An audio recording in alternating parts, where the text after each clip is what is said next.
good evening, visitors. Welcome to the Australian War Memorial's Last Post ceremony. My name is Richard Cruz, and joining us today from the Royal Australian Air Force is Wing Commander Andrew Figtree.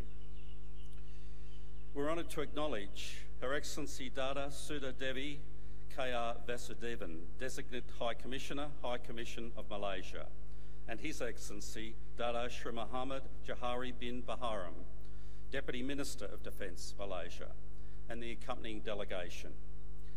We warmly welcome members of the Gippsland Community Leadership Program. We welcome the veterans who have served, those that are still serving, and the families that support them.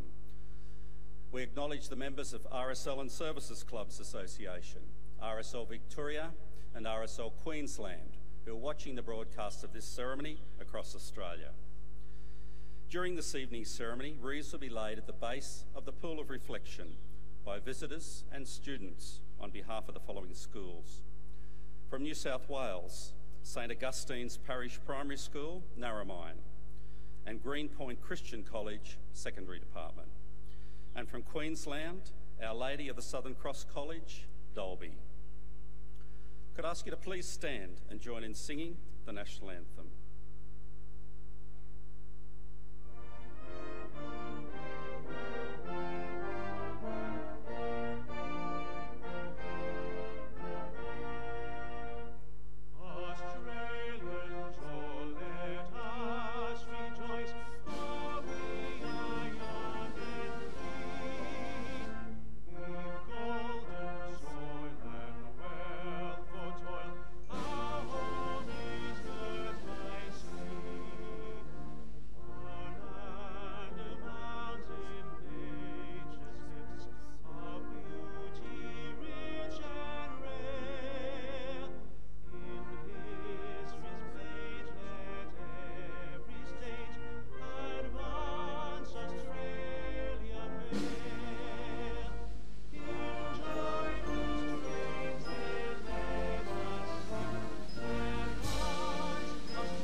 Students, you may be seated.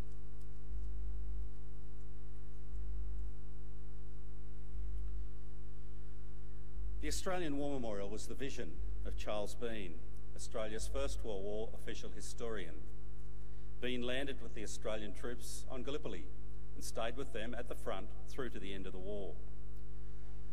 The idea of this national memorial and museum came to him at Pozières, France, in the depths of the bloody fighting of 1916. Bean's idea was that this would be a place where families and friends could mourn loved ones buried in faraway places. It would also be a place that could help all Australians understand what these men and women had endured and what they had done for us. Bean's vision, to which we remain true, is best expressed as inscribed in the entrance to the memorial's galleries. Here is their spirit in the heart of the land they loved, and here we guard the record which they themselves made. Tonight we'll read the story behind just one of those on the Roll of Honour, which lists the names of more than 102,000 men and women who have given their lives for us in war and operations over more than a century. But first we present a lament, Flowers of the Forest. Wreaths and floral tributes will now be laid at the base of the Pool of Reflection.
in the Melbourne suburb of Northcote on the 15th of June 1924, Neelands was the son of William and Jessie Neelands. Before he enlisted in the Royal Australian Air Force on the 26th of June 1942, Neelands was enrolled as an architectural student. He had just turned 18. After enlistment, Neelands began training as a pilot and before long embarked for overseas service as part of the Empire Air Training Scheme. After finishing his training, Neelands was posted to Number 194 Squadron, Royal Air Force. Number 194 was a transport squadron equipped with Douglas Dakota DC-3s. From March 1945, the squadron was based at Akiab in Arakan on the west coast of Burma, the country today known as Myanmar.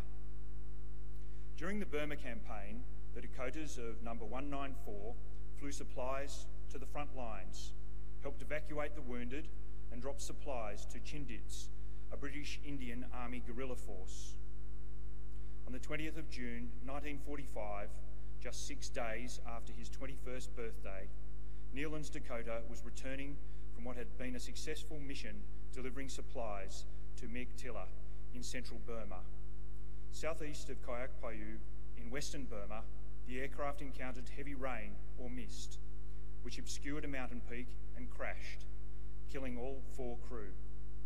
Flying Officer Neil Neelands, fellow Australian Warrant Officer Alan Oliver Walkington, and their British crewmates, Wing Commander Robert Cree Crawford and Flight Lieutenant Frank Malcolm Forrester. Neelands' remains are buried in the Taukian War Cemetery in Mingaladen, just outside Yangon, Myanmar. His name is listed here on the Roll of Honour on my left, among some 40,000 Australians who died while serving in the Second World War. His photograph is displayed beside the pool of reflection. This is but one of the many stories of service and sacrifice told here at the Australian War Memorial. We now remember Flying Officer Neil William Neelands, who gave his life for us, for our freedoms, and in the hope of a better world.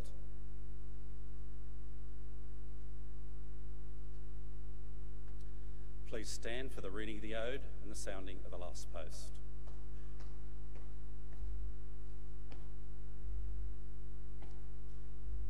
They shall grow not old, as we that are left grow old.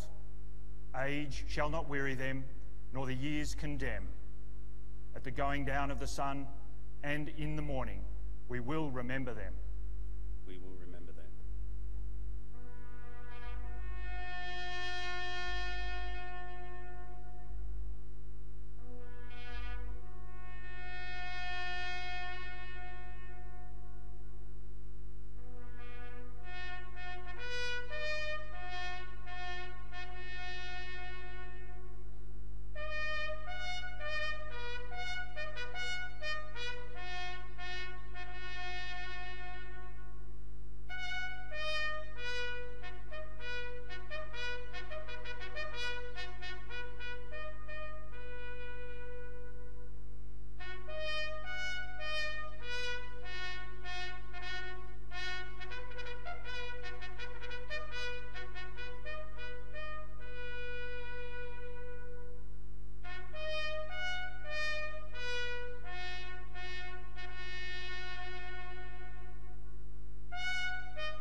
Lest we forget.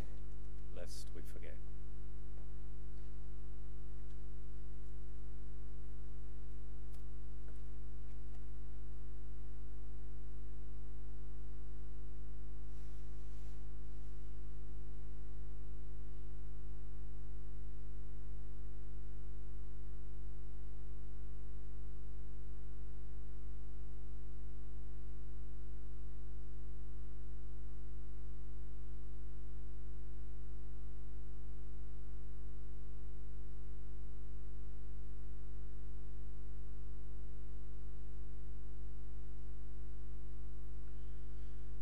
leave you this evening with the words of the memorial's founder, Charles Bean. Many a man lying out there at Pozières or in the low scrub at Gallipoli, with his poor, tired senses barely working through the fever of his brain, has thought in his last moments, well, it's over. But in Australia, they will be proud of this. Ladies and gentlemen, girls and boys, that concludes this evening's last post ceremony. We thank you for visiting the Australian War Memorial and wish you all a very good evening. Thank you.